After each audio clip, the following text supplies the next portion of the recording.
Hi friends, welcome to my channel. Time ಬಂದು ಈಗ 4:45 ಆಗಿದೆ. ಈಗ ವ್ಲಾಗ್ ಸ್ಟಾರ್ಟ್ ಮಾಡ್ತಾ ಇದ್ದೀನಿ.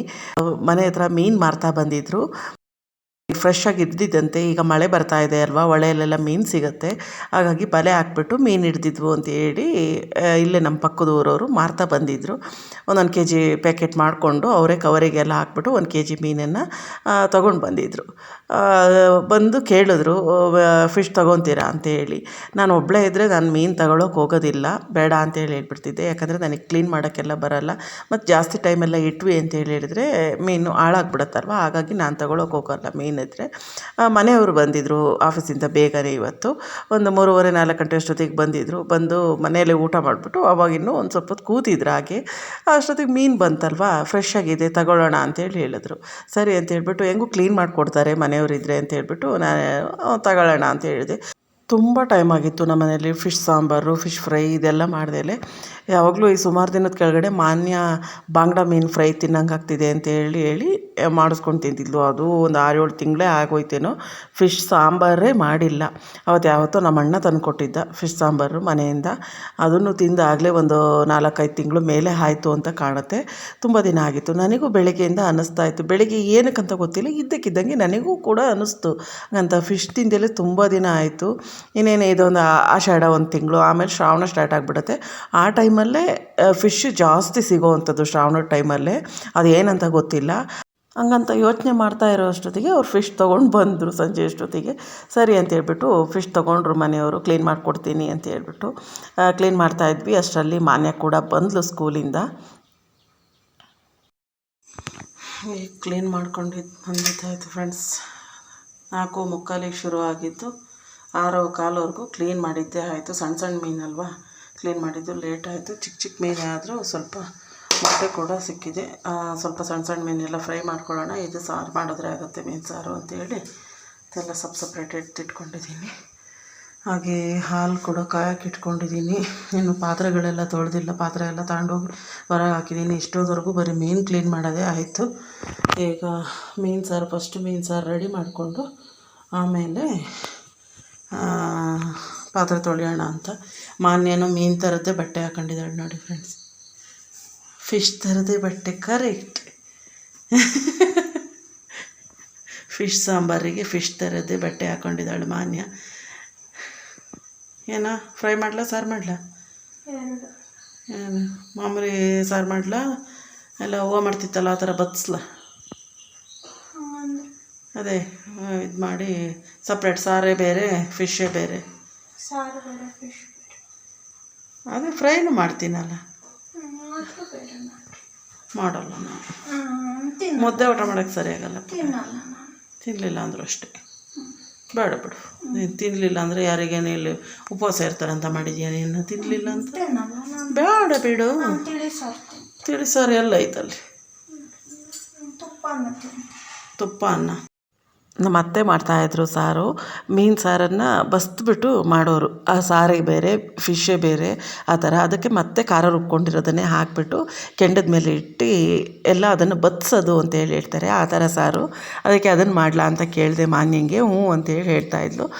ಮನೆಯವರು ಇನ್ನೊಂದು ಸರಿ ಯಾವಾಗಾದರೂ ಮಾಡುವಂತೆ ಆ ಸಾಂಬಾರನ್ನು. ಈಗ ಈ ಥರ ಸಾರೇ ಮಾಡು, ಮುದ್ದೆಗೆಲ್ಲ ಚೆನ್ನಾಗಿರುತ್ತೆ ಸಾರು. ಮೀನು ಚಿಕ್ಕ ಮೀನು, ಇನ್ನೂ ಸಣ್ಣ ಮೀನು ಸಿಕ್ಕಿದಾಗ ಆ ಥರ ಸಾರು ಮಾಡುವಂತೆ ಅಂತ ಹೇಳಿದ್ರು. ಹಾಗಾಗಿ ಮೀನು ಸಾಂಬಾರಿಗೆಲ್ಲ ರೆಡಿ ಮಾಡ್ಕೊತಿದ್ದೀನಿ. ಸ್ವಲ್ಪ ಮೆಂತ್ಯ, ಚಕ್ಕೆ, ಲವಂಗ, ಹಾಗೆ ಒಂದು 10-12 ಕಾಳು ಮೆಣಸು ಹಾಕ್ಕೊಂಡಿದ್ದೀನಿ. 2 ಈರುಳ್ಳಿ ಹಾಕ್ಕೊಂಡಿದ್ದೀನಿ. ಶುಂಠಿ ಬೆಳ್ಳುಳ್ಳಿ ಹಾಕ್ಕೊಂಡಿದ್ದೀನಿ. ಇದಕ್ಕೆ ಶುಂಠಿ ಬೆಳ್ಳುಳ್ಳಿ ಎಲ್ಲ ಜಾಸ್ತಿ ಹಾಕ್ಕೊಳ್ಬಾರ್ದು ಮೀನು ಸಾರಿಗೆ, ಸ್ವಲ್ಪ ಆದರೆ ಸಾಕು. ಒಂದು ಅರ್ಧ ಇಂಚಷ್ಟು ಶುಂಠಿ ಹಾಕ್ಕೊಂಡಿದ್ದೀನಿ. ಒಂದು ದೊಡ್ಡ ಗೆಡ್ಡೆ ಬೆಳ್ಳುಳ್ಳಿ ಹಾಕ್ಕೊಂಡಿದ್ದೀನಿ. 2 ಟೊಮೆಟೊ ಹಾಕ್ಕೊಂಡಿದ್ದೀನಿ. ಇದಿಷ್ಟನ್ನು ಸ್ವಲ್ಪ ಚೆನ್ನಾಗಿ ಫ್ರೈ ಮಾಡ್ಕೊಂಬಿಡೋಣ. ಸ್ವಲ್ಪ ಬಾಡ್ದಾಗ ಆಗಬೇಕಷ್ಟೇ ಈರುಳ್ಳಿ ಟೊಮೆಟೊ ಎಲ್ಲ, ಈ ರೀತಿ ಆದರೆ ಸಾಕು.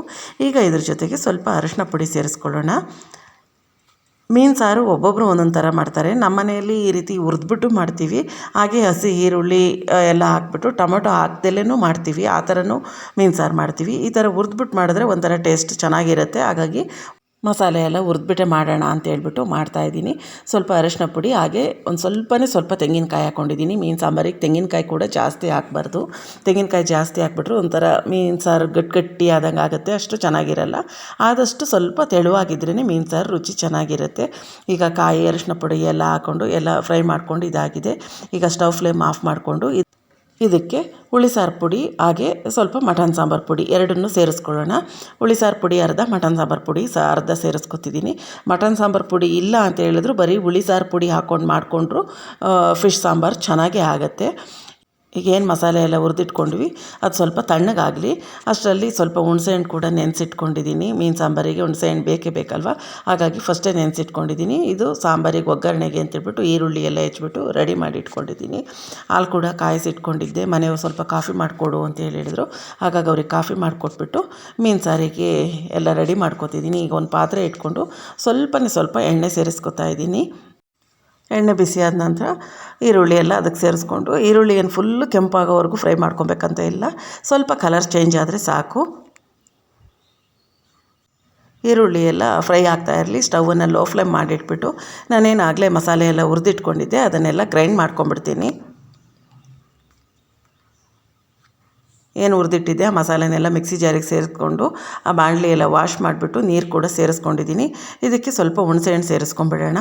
ಸ್ವಲ್ಪ ಹುಣಸೆಹಣ್ಣನ್ನು ರುಬ್ಬೋದಕ್ಕೆ ಅಂತೇಳಿ ಸೇರಿಸ್ಕೊತೀನಿ. ಇನ್ನೊಂದು ಸ್ವಲ್ಪ ಹುಣಸೆಹಣ್ಣನ್ನು ಹಾಗೆ ಇಟ್ಕೊತೀನಿ, ಯಾಕಂದರೆ ಆಮೇಲೆ ರುಚಿ ನೋಡಿಕೊಂಡು ಹುಳಿ ಏನಾದರೂ ಕಡಿಮೆ ಬಂತು ಅಂತ ಹೇಳಿದ್ರೆ ಸ್ವಲ್ಪ ಹುಳಿನ ಸೇರಿಸ್ಕೊಳ್ಬೋದು ಆಮೇಲೆ. ಹಾಗಾಗಿ ಸ್ವಲ್ಪ ಹುಣಸೆಹಣ್ಣು ಸೇರಿಸ್ಕೊಂಡು ಇದನ್ನು ಫೈನ್ ಪೇಸ್ಟಾಗಿ ಗ್ರೈಂಡ್ ಮಾಡ್ಕೊತೀನಿ. ಆದಷ್ಟು ನೈಸಾಗಿರಬೇಕು. ಮೀನು ಸಾಂಬಾರು ಮಾಡೋದಿದ್ರೆ ಯಾವಾಗಲೂ ತರಿಯಾಗಿ ಖಾರ ರುಬ್ಕೊಳ್ಳೋಕೆ ಹೋಗಬೇಡಿ, ಫುಲ್ಲು ಫೈನ್ ಪೇಸ್ಟಾಗಿ ಗ್ರೈಂಡ್ ಮಾಡ್ಕೊಬೇಕು. ಈಗ ಈರುಳ್ಳಿ ಎಲ್ಲ ಫ್ರೈ ಆಗಿದೆ. ಈಗ ರುಬ್ಬಿರೋವಂಥ ಮಸಾಲೆನೆಲ್ಲ ಸೇರಿಸ್ಕೊಂಡು ನಮಗೆ ಎಷ್ಟು ಬೇಕು ಅಷ್ಟು ನೀರು ಸೇರಿಸ್ಕೊಂಡ್ಬಿಡೋಣ. ಮಿಕ್ಸಿ ಜಾರೆಲ್ಲ ವಾಶ್ ಮಾಡಿಕೊಂಡು ನೀರೆಲ್ಲ ಸೇರಿಸ್ಕೊಂಡಿದ್ದೀನಿ. ರುಚಿಗೆ ಎಷ್ಟು ಬೇಕಷ್ಟು ಉಪ್ಪು ಸೇರಿಸ್ಕೊಳ್ಳೋಣ. ಮೀನು ಸಾಂಬಾರು ಅಂತ ಹೇಳಿದರೆ ಮೇಯ್ನು ಈ ಹುಳಿ ಎಷ್ಟು ಚೆನ್ನಾಗಿ ಕುದಿಯುತ್ತೋ ಅಷ್ಟು ನಿಮಗೆ ಸಾಂಬಾರು ಟೇಸ್ಟಾಗಿ ಆಗುತ್ತೆ. ನೋಡಿ ಈ ಕನ್ಸಿಸ್ಟೆನ್ಸಿಯಲ್ಲಿ ಮಾಡ್ಕೊಂಡಿದ್ದೀನಿ. ಆದಷ್ಟು ಸ್ವಲ್ಪ ತೆಳುವಾಗೇ ಇರಬೇಕು ಮೀನು ಸಾರು ಯಾವಾಗಲೂ. ಈಗ ಲಿಡ್ ಕ್ಲೋಸ್ ಮಾಡಿಬಿಟ್ಟು ಒಂದು 8ರಿಂದ 10 ನಿಮಿಷಗಳ ಕಾಲ ಚೆನ್ನಾಗಿ ಕುದಿಸ್ಕೋಬೇಕಾಗತ್ತೆ ಈ ಹುಳಿನ. ಆವಾಗಲೇ ಮೀನು ಸಾರು ತುಂಬಾ ರುಚಿಯಾಗಿ ಚೆನ್ನಾಗಿ ಬರುತ್ತೆ. ಈಗ ಕುದಿಯೋದಕ್ಕೆ ಶುರು ಆಗಿದೆ. ಈಗ ಎಲ್ಲ ಒಂದು ಸರಿ ತಿರುಗಿಸ್ಕೊಂಡು ಒಂದು ಸರಿ ಟೇಸ್ಟ್ ನೋಡ್ಕೊಳ್ಳಿ, ಉಪ್ಪು ಹುಳಿ ಖಾರ ಎಲ್ಲ ಕರೆಕ್ಟಾಗಿದೆಯಾ ಅಂತ. ಯಾಕಂದರೆ ಈಗ ಕುದೀತಾ ಇದೆ ಅಲ್ವಾ, ಹಾಗಾಗಿ ಈಗ ಒಂದು ಸರಿ ಟೇಸ್ಟ್ ನೋಡಿಕೊಂಡ್ರೆ ನಿಮಗೆ ಗೊತ್ತಾಗುತ್ತೆ. ಖಾರ ಏನಾದರೂ ಕಡಿಮೆ ಇತ್ತು ಅಂತ ಹೇಳಿದ್ರೆ ನೀವು ಅಚ್ಕಾರದ ಪುಡಿ ಬೇಕಾದರೂ ಈ ಟೈಮಲ್ಲಿ ಸೇರಿಸ್ಕೊಳ್ಬೋದು. ಉಪ್ಪು ಹುಳಿ ಕಡಿಮೆ ಇತ್ತಂದರೆ ಎಲ್ಲ ಸೇರಿಸ್ಕೊಂಡು ಚೆನ್ನಾಗಿ ಒಂದು ಮೀಡಿಯಮ್ ಫ್ಲೇಮ್ ಮಾಡಿಬಿಟ್ಟು ಕುದಿಸ್ಕೊಂಡ್ರೆ ಮೀನು ಸಾಂಬಾರಿಗೆ ಹುಳಿ ರೆಡಿ ಆಗುತ್ತೆ. ಆಮೇಲೆ ಮೀನು ಸೇರಿಸ್ಕೊಳ್ಬೇಕಾಗತ್ತೆ. ಅಷ್ಟರಲ್ಲಿ ನಾನಿಲ್ಲಿ ಮೀನು ಫ್ರೈಗೆ ಅಂತ ಹೇಳ್ಬಿಟ್ಟು ಒಂದು ಅರ್ಧ ಸ್ಪೂನಷ್ಟು ಕಾಳು ಮೆಣಸನ್ನು ಪುಡಿ ಮಾಡಿಟ್ಕೊಂಡಿದ್ದೀನಿ. ಒಂದು ಅರ್ಧ ಇಂಚಷ್ಟು ಶುಂಠಿ ಸೇರಿಸ್ಕೊತಿದ್ದೀನಿ.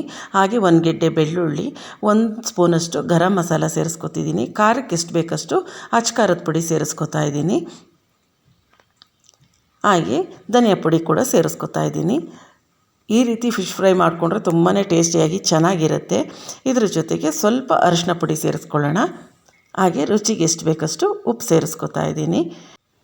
ಈಗ ಇದನ್ನು ಗ್ರೈಂಡ್ ಮಾಡ್ಕೊಂಬಿಡೋಣ.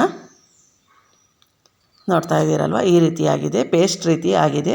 ಸ್ವಲ್ಪ ಒಂಥರ ಚಟ್ನಿ ಪುಡಿ ಎಲ್ಲ ಬರುತ್ತಲ್ಲ ಆ ಥರ ಆಗಿದೆ. ಈಗ ಒಂದು ಪ್ಲೇಟಿಗೆ ಶಿಫ್ಟ್ ಮಾಡ್ಕೊಂಬಿಡೋಣ.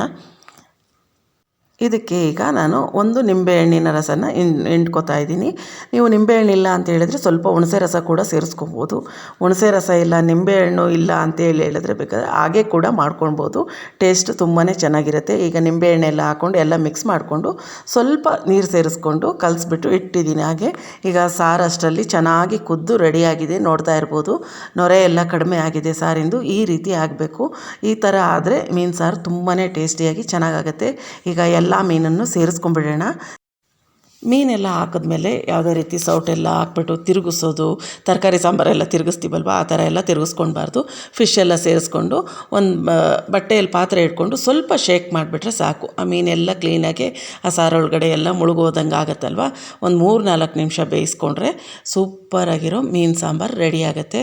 ಈಗ ಒಂದು ಬಟ್ಟೆ ಇಟ್ಕೊಂಡು ಸ್ವಲ್ಪ ನೋಡಿ ಈ ರೀತಿ ಅಲ್ಲಾಡಿಸ್ಬಿಟ್ರೆ ಸಾಕು. ಮೀನನ್ನು ನೀವು ತಿರುಗಿಸ್ಲೇಬೇಕಂತನೂ ಏನಿಲ್ಲ. ಆಮೇಲೆ ಸೌಟಲ್ಲಿ ನೀವು ತಿರುಗಿಸ್ಬೇಕಂತ ಹೇಳಿದ್ರು ಸೌಟು ಸಾಂಬಾರು ಸಾಂಬಾರು ಸೌಟೆಲ್ಲ ಹಾಕಬೇಡಿ. ಯಾವಾಗಲೂ ಸ್ವಲ್ಪ ಸ್ಪೂನು ಪಲ್ಯ ಎಲ್ಲ ಹಾಕೋತೀವಲ್ಲ ಆ ಥರ ಸ್ಪೂನಲ್ಲಿ ತಿರುಗಿಸ್ಕೊಂಡ್ರೂ ಸಾಕಾಗುತ್ತೆ. ಈಗ ಲಿಡ್ ಕ್ಲೋಸ್ ಮಾಡಿ ಒಂದು 3-4 ನಿಮಿಷಗಳ ಕಾಲ ಚೆನ್ನಾಗಿ ಕುದಿಸ್ಕೊಂಬಿಟ್ರೆ ಒಂದು ಮೀಡಿಯಮ್ ಫ್ಲೇಮಲ್ಲಿ ಸೂಪರಾಗಿರೋ ಮೀನು ಸಾಂಬಾರು ರೆಡಿ ಆಗುತ್ತೆ. ಆಗಲೇ ಮಸಾಲೆ ಎಲ್ಲ ರೆಡಿ ಮಾಡಿಟ್ಟಿದ್ನಲ್ವ ಫಿಶ್ ಫ್ರೈಗೆ ಅಂತೇಳ್ಬಿಟ್ಟು ಅದ್ರ ಜೊತೆ ಒಂದು ಸ್ಪೂನಷ್ಟು ಎಣ್ಣೆ ಕೂಡ ಸೇರಿಸ್ಕೊಂಡಿದ್ದೀನಿ. ಆ ವಿಡಿಯೋ ಕ್ಲಿಪ್ಪಿಂಗ್ ಮಿಸ್ ಆಗಿಬಿಟ್ಟಿದೆ. ಈಗ ಎಲ್ಲ ಮೀನುಗಳನ್ನು ಈ ರೀತಿ ಕಟ್ ಮಾಡಿಬಿಟ್ಟು ಇಟ್ಕೊಂಡಿದ್ದೀನಿ. ಈಗ ಅದಕ್ಕೆ ಆ ಮಸಾಲೆನೆಲ್ಲ ಸೇರಿಸ್ಕೊಂಡ್ಬಿಡೋಣ. ಏನು ಕಟ್ ಮಾಡಿ ಇಟ್ಕೊಂಡಿರ್ತೀವಿ ಆ ಮಧ್ಯಭಾಗಕ್ಕೆಲ್ಲ ಆ ಮಸಾಲೆನೆಲ್ಲ ತುಂಬಿಬಿಟ್ಟು, ಹಾಗೆ ಮೀನಿನ ಹೊಟ್ಟೆ ಭಾಗ ಇರುತ್ತಲ್ಲ ಅಲ್ಲಿಗೆಲ್ಲ ನೀಟಾಗಿ ಮಸಾಲೆ ಎಲ್ಲ ಹಚ್ಕೊಂಡು ಎಲ್ಲ ರೆಡಿ ಮಾಡ್ಕೊಳ್ಬೇಕು. ಒಂದು ಅರ್ಧ ಗಂಟೆ ಮ್ಯಾರಿನೇಟ್ ಮಾಡಬೇಕು ಮಸಾಲೆ ಎಲ್ಲ ಹಚ್ಬಿಟ್ಟು. ಫುಲ್ಲು ಡೀಟೇಲಾಗಿ ನಾನು ರೆಸಿಪಿನ ಶೇರ್ ಮಾಡೋಕ್ಕಾಗಿಲ್ಲ, ಹಾಗೆ ಹೇಳ್ಕೊಂಡು ನಿಮಗೆ ತೋರಿಸ್ಕೊಟ್ಟಿದ್ದೀನಿ ಅಷ್ಟೇ. ಯಾಕಂದರೆ ಒಂದು ಕೈಯಲ್ಲಿ ಮೊಬೈಲ್ ಹಿಡ್ಕೊಬೇಕು, ಒಂದು ಕೈಯಲ್ಲಿ ಕೆಲಸ ಮಾಡಬೇಕು ಅಂತ ಹೇಳಿದ್ರೆ ಆಗಲ್ಲ. ಯಾರು ಒಬ್ಬರು ವೀಡಿಯೋ ಮಾಡಿದ್ರೆ ನೀಟಾಗಿ ಎಲ್ಲ ರೆಸಿಪಿನ ಶೇರ್ ಮಾಡ್ಕೊಳ್ಬೋದು. ಟ್ರೈಪಾಡ್ ಹಾಳಾಗಿರೋದ್ರಿಂದ ಈ ರೀತಿ ಹಾಕ್ತಾಯಿದೆ. ಈಗ ಮೊಟ್ಟೆ ಕೂಡ ಫ್ರೈ ಮಾಡಬೇಕು, ಅದನ್ನು ಕೂಡ ಒಂದು ಸೈಡಿಗೆ ತೆಗೆದಿಟ್ಕೊಂಡಿದ್ದೀನಿ. ಈಗ ಫಿಶ್ಶಿಗೆಲ್ಲ ಖಾರ ಹಚ್ಚಿದೆಲ್ಲ ಆಗಿದೆ ಮಸಾಲೆ ಎಲ್ಲ, ಅದನ್ನು ಒಂದು ಪ್ಲೇಟ್ ಮುಚ್ಚಿಬಿಟ್ಟು ಒಂದು ಅರ್ಧ ಗಂಟೆ ಮ್ಯಾರಿನೇಟ್ ಮಾಡೋಕ್ಕೆ ಇಟ್ಬಿಡೋಣ. ಇದೆಲ್ಲ ರೆಡಿ ಮಾಡ್ಕೊಳ್ಳೋ ಅಷ್ಟೊತ್ತಲ್ಲಿ ಮೀನು ಸಾಂಬಾರು ಕೂಡ ರೆಡಿ ಆಯಿತು. ಚೆನ್ನಾಗಿ ಒಂದು 3-4 ನಿಮಿಷ ಕುದಿಸ್ಕೊಂಡು ಈಗ ಸ್ಟವ್ ಫ್ಲೇಮ್ ಆಫ್ ಮಾಡ್ಕೊಂಡಿದ್ದೀನಿ. ಎಣ್ಣೆ ಎಲ್ಲ ಮೇಲ್ಗಡೆ ಬಿಟ್ಟು ಬಂದಿದೆ ಅಂತ ಹೇಳಿದ್ರೆ ಮೀನು ಸಾಂಬಾರು ರೆಡಿಯಾಗಿದೆ ಅಂತ ಹೇಳ್ಬಿಟ್ಟು ಅರ್ಥ. ಅದೆಲ್ಲ ಮಸಾಲೆ ಎಲ್ಲ ಹಚ್ಬಿಟ್ಟು ಫಿಶ್ ಫ್ರೈಗೆ ಒಂದು ಅರ್ಧ ಗಂಟೆ ಮ್ಯಾರಿನೇಟ್ ಆಗಬೇಕಿತ್ತಲ್ವ, ಅಷ್ಟರಲ್ಲಿ ಹೋಗಿ ಪಾತ್ರೆಗಳೆಲ್ಲ ವಾಶ್ ಮಾಡ್ಕೊಂಡು ಬಂದೆ. ಅಲ್ಲೇ ಫಿಶ್ ಎಲ್ಲ ಕ್ಲೀನ್ ಮಾಡ್ತಿದ್ದರಿಂದ ಸಂಜೆ ನನಗೆ ಪಾತ್ರೆ ಏನು ತೊಳೆಯೋಕ್ಕಾಗಿರಲಿಲ್ಲ. ಫಿಶ್ ಸಾಂಬಾರೆಲ್ಲ ಮಾಡಿಬಿಟ್ಟು ಈಗ ಹೋಗಿ ಪಾತ್ರೆ ಎಲ್ಲ ತೊಳ್ಕೊಂಡು ಬಂದು ಈಗ ಮೊಟ್ಟೆ ಇತ್ತಲ್ವ, ಮೊಟ್ಟೆ ಫ್ರೈ ಮಾಡ್ಕೊಳ್ಳೋಣ ಅಂತ ಒಂದು ಪ್ಯಾನ್ ಇಟ್ಕೊಂಡು ಸ್ವಲ್ಪ ಎಣ್ಣೆ ಹಾಕ್ಕೊಂಡು ಒಂದೇ ಒಂದು ಹಸಿಮೆಣಸಿನ್ಕಾಯಿ, ಒಂದು ಅರ್ಧ ಈರುಳ್ಳಿನ ಚಿಕ್ಕದಾಗಿ ಕಟ್ ಮಾಡಿಕೊಂಡು ಸೇರಿಸ್ಕೊತಾ ಇದ್ದೀನಿ. ಈಗ ಸ್ವಲ್ಪ ಅರಿಶಿನ ಪುಡಿ ಹಾಕ್ಕೊಂಡೆ. ಈರುಳ್ಳಿ ಸ್ವಲ್ಪ ಫ್ರೈ ಆಗ್ತಿದ್ದಾಗೆ ಹಾಗೆ ನಾನು ಫ್ರೈ ಮಾಡೋದಕ್ಕೆ ಅಂತ ಹೇಳ್ಬಿಟ್ಟು ಏನು ಮಸಾಲೆ ರೆಡಿ ಮಾಡ್ಕೊಂಡಿದ್ದೆ ಅದೇ ಮಸಾಲೆನ ಒಂದು ಅರ್ಧದಷ್ಟು ಸೇರಿಸ್ಕೊಂಡು ಚೆನ್ನಾಗಿ ಎಲ್ಲ ಫ್ರೈ ಮಾಡ್ಕೊಂಡಿದ್ದೀನಿ. ಅದೆಲ್ಲ ಫ್ರೈ ಆಗ್ತಿದ್ದಾಗೆ ಇದಕ್ಕೆ ಮೊಟ್ಟೆ ಸೇರಿಸ್ಕೊತಾ ಇದ್ದೀನಿ. ಫಿಶ್ ಮೊಟ್ಟೆ ಇತ್ತಲ್ಲ ಅದನ್ನು ಸೇರಿಸ್ಕೊಂಡು ಚೆನ್ನಾಗಿ ಇದನ್ನು 1 ನಿಮಿಷಗಳ ಕಾಲ ಫ್ರೈ ಮಾಡ್ಕೊಂಬಿಡೋಣ. ಒಂದು ಮೀಡಿಯಮ್ ಫ್ಲೇಮ್ ಇಟ್ಕೊಂಡೆ. ಇದೆಲ್ಲ ಈ ರೀತಿ ಫ್ರೈ ಆಗ್ತಿದ್ದಾಗೆ ಇದಕ್ಕೆ ಒಂದು ಟೀ ಕಪ್ಪಲ್ಲಿ ಒಂದು 1/4 ಕಪ್ಪಷ್ಟು ನೀರು ಸೇರಿಸ್ಕೊತಿದ್ದೀನಿ.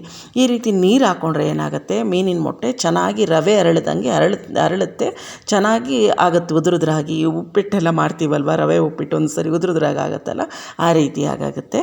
ಹಾಗಾಗಿ ಸ್ವಲ್ಪ ನೀರು ಸೇರಿಸ್ಕೊಳ್ಬೇಕು.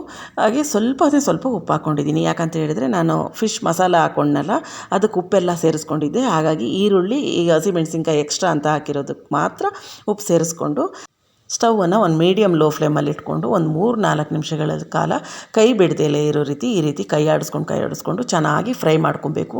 ಆದಷ್ಟು ಹೆಂಗಾಗಬೇಕು ಅಂತ ಹೇಳಿದ್ರೆ ಅದು ಈ ರವೆ ಉಪ್ಪಿಟ್ಟು ಉದುರುದ್ರಾಗಿ ಮಾಡಿದಾಗ ಯಾವ ರೀತಿ ಇರುತ್ತೆ ಆ ರೀತಿ ಆಗಬೇಕು. ಆ ರೀತಿ ಆಯಿತು ಅಂತ ಹೇಳಿದ್ರೆ ಫಿಶ್ ಎಗ್ ಬುರ್ಜಿ ರೆಡಿ ಆಯಿತು ಅಂತ ಹೇಳ್ಬಿಟ್ಟು ಮಾರ್ನಿಂಗ್ಗೆ ಟೇಸ್ಟ್ ನೋಡೋದಕ್ಕೆ ಅಂತೇಳಿ ಹಾಕ್ಕೊಟ್ಟಿದ್ದೀನಿ ಒಂದು ಬೌಲಿಗೆ. ನೋಡಿ ಈ ರೀತಿಯಾಗಿದೆ, ತುಂಬಾ ಟೇಸ್ಟಿಯಾಗಿ ಚೆನ್ನಾಗಾಗಿದೆ ಅಮ್ಮ ಅಂತೇಳಿ ಹೇಳ್ತಾ ಇದ್ದು ಅವಳು ಟೇಸ್ಟ್ ನೋಡಿಬಿಟ್ಟು. ಈಗ ಒಂದು ಫ್ರೈಯಿಂಗ್ ಪಾನ್ ಇಟ್ಕೊಂಡಿದ್ದೀನಿ, ಫಿಶ್ ಫ್ರೈ ಮಾಡಬೇಕಲ್ವ, ಹಾಗಾಗಿ ಸ್ವಲ್ಪ ಎಣ್ಣೆ ಹಾಕ್ಕೊಂಡು ಅದನ್ನು ಕಾಯೋಕ್ಕಂತೇಳಿ ಇಟ್ಕೊಂಡಿದ್ದೀನಿ. ನೋಡಿ ಒಂದು ಅರ್ಧ ಗಂಟೆ ಮ್ಯಾರಿನೇಟ್ ಆಗಿದೆ, ತುಂಬಾ ಕಲರ್ಫುಲ್ಲಾಗಿ ಚೆನ್ನಾಗಿ ಕಾಣಿಸ್ತಾ ಇದೆ. ಪ್ಯಾನ್ ಒಂದು ಸ್ವಲ್ಪ ಬಿಸಿ ಆಗಲಿ ಅಂತ ಹೇಳ್ಬಿಟ್ಟು ಎಣ್ಣೆ ಹಾಕ್ಬಿಟ್ಟು ಬಿಸಿಗೆ ಇಟ್ಕೊಂಡಿದ್ದೀನಿ. ಅದು ಬಿಸಿ ಆಗೋ ಅಷ್ಟೊತ್ತಲ್ಲಿ ನಮ್ಮ ಮೈದ್ನವ್ರ ಮನೆಗೆ ಸ್ವಲ್ಪ ಸಾಂಬಾರು ಕೊಟ್ಟು ಕಳಿಸ್ಬಿಡ್ತೀನಿ. ನಮ್ಮ ಭಾವವ್ರ ಮನೆಯಲ್ಲಿ, ಇಬ್ಬರು ಭಾವವ್ರ ಮನೆಯಲ್ಲಿ, ನಮ್ಮ ಮನೆಯಲ್ಲಿ ಎಲ್ಲರ ಮನೆಯಲ್ಲೂ ಮೀನು ತೊಗೊಂಡ್ವಿ. ನಮ್ಮ ಮೈದ್ನ ಚೌಡಮ್ಮನ ದೇವಸ್ಥಾನಕ್ಕೆ ಪೂಜೆಗೆ ಹೋಗ್ತಾರಲ್ವ, ಹಾಗಾಗಿ ಅವ್ರ ಮನೆಯಲ್ಲಿ ತಗೊಂಡಿರಲಿಲ್ಲ. ಹಾಗಾಗಿ ನಮ್ಮ ರೋಹನ್ನಿಗೆ ಅವರಿಗೆ ಅಂತೇಳ್ಬಿಟ್ಟು ಸ್ವಲ್ಪ ಸಾಂಬಾರು ಕೊಟ್ಟು ಕಳ್ಸೋಣ ಅಂತೇಳ್ಬಿಟ್ಟು ಒಂದು ಬೌಲಿಗೆ ಹಾಕಿ ಕೊಡ್ತಾಯಿದ್ದೀನಿ. ಅವ್ರಿಗೆ ಕೊಟ್ಟು ಕಳಿಸ್ಬಿಟ್ಟು ಆಮೇಲೆ ಫಿಶ್ ಫ್ರೈ ಮಾಡ್ಕೊಂಡ್ಬಿಡ್ತೀನಿ. ಫಿಶ್ ಸಾಂಬಾರೆಲ್ಲ ಕೊಟ್ಟು ಕಳಿಸ್ದೆ. ಈಗ ಒಂದು ಪ್ಯಾನಲ್ಲಿ ಎಣ್ಣೆ ಹಾಕ್ಬಿಟ್ಟು ಇಟ್ಟಿದ್ನಲ್ವ, ಎಣ್ಣೆ ಎಲ್ಲ ಚೆನ್ನಾಗಿ ಬಿಸಿಯಾಗಿತ್ತು. ಈಗೆಲ್ಲ ಒಂದೊಂದೇ ಮೀನುಗಳನ್ನೆಲ್ಲ ಸೇರಿಸ್ಕೊಂಬಿಡೋಣ. ಫಿಶ್ ಫ್ರೈ ಅಂತೂ ಆ ಎಣ್ಣೆಗೆ ಹಿಂಗೆ ಹಾಕ್ತಿದ್ದಾಗಿ ಒಂಥರ ಘಮ ಬರೋಕ್ಕೆ ಶುರು ಆಯಿತು. ತುಂಬಾ ಸ್ಮೆಲ್ ಚೆನ್ನಾಗಿತ್ತು. ನನಗಂತೂ ತುಂಬ ಇಷ್ಟ ಆಗ್ತಾಯಿತ್ತು ಆ ಸ್ಮೆಲ್ಲು, ಸಖತ್ತಾಗಿ ಬರ್ತಾಯಿತ್ತು ಸ್ಮೆಲ್ಲು. ಹಾಗೆ ಫಿಶ್ ಫ್ರೈ ಕೂಡ ತುಂಬ ಅಲ್ಟಿಮೇಟಾಗಿ ಸಖತ್ತಾಗಿತ್ತು. ಯಾಕಂದರೆ ಈ ಮೀನಲ್ಲಿ ನಾನು ಯಾವತ್ತೂ ಫಿಶ್ ಫ್ರೈ ಮಾಡಿರಲಿಲ್ಲ, ಯಾವಾಗಲೂ ದಪ್ಪ ಮೀನಲ್ಲೇ ಫಿಶ್ ಫ್ರೈ ಮಾಡ್ತಾಯಿದ್ದಿದ್ದು. ಈ ಸರಿ ನೋಡೋಣ ಚಿಕ್ಕ ಮೀನೆಲ್ಲ ಇತ್ತಲ್ವ ಅಂತೇಳ್ಬಿಟ್ಟು ಫ್ರೈ ಮಾಡೋಣ ಅಂತೇಳಿ ಮಾಡಿದ್ದು. ಫ್ರೈ ಅಂತೂ ಅದ್ಭುತವಾಗಿತ್ತು. ಫಿಶ್ ಫ್ರೈನೂ ರೆಡಿ ಆಯಿತು. ಹಾಗೆ ಮುದ್ದೆಗೂ ಕೂಡ ಇಟ್ಕೊಂಡಿದ್ದೀನಿ. ಮೀನು ಸಾಂಬಾರು ಜೊತೆ ಮುದ್ದೆ ಇರಲೇಬೇಕು. ಮೀನು ಸಾಂಬಾರಿಗೂ ಮುದ್ದೆಗೂ ಸೂಪರ್ ಕಾಂಬಿನೇಷನು, ತುಂಬಾ ಚೆನ್ನಾಗಿರುತ್ತೆ. ಬಿಸಿಯಾಗಿ ಮುದ್ದೆ ಕೂಡ ರೆಡಿ ಆಯಿತು. ಇನ್ನು ನಾವು ಊಟ ಮಾಡ್ಕೊಂಡ್ಬಿಡ್ತೀವಿ. ಇಲ್ಲಿಗೆ ಈ ಲಾಗ್ ಕೂಡ ಎಂಡ್ ಮಾಡ್ತೀನಿ. ಇವತ್ತಿನ ಲಾಗ್ ಇಷ್ಟ ಆಗಿದರೆ ಪ್ಲೀಸ್ ಒಂದು ಲೈಕ್ ಮಾಡಿ, ಚಾನಲನ್ನು ಸಬ್ಸ್ಕ್ರೈಬ್ ಮಾಡ್ಕೊಳ್ಳಿ, ಫ್ರೆಂಡ್ಸ್ ಆ್ಯಂಡ್ ಫ್ಯಾಮಿಲಿಗೂ ಶೇರ್ ಮಾಡಿ. ಇಷ್ಟೊತ್ತರೆಗೂ ವೀಡಿಯೋ ವಾಚ್ ಮಾಡಿದ್ದಕ್ಕೆ ಥ್ಯಾಂಕ್ ಯು.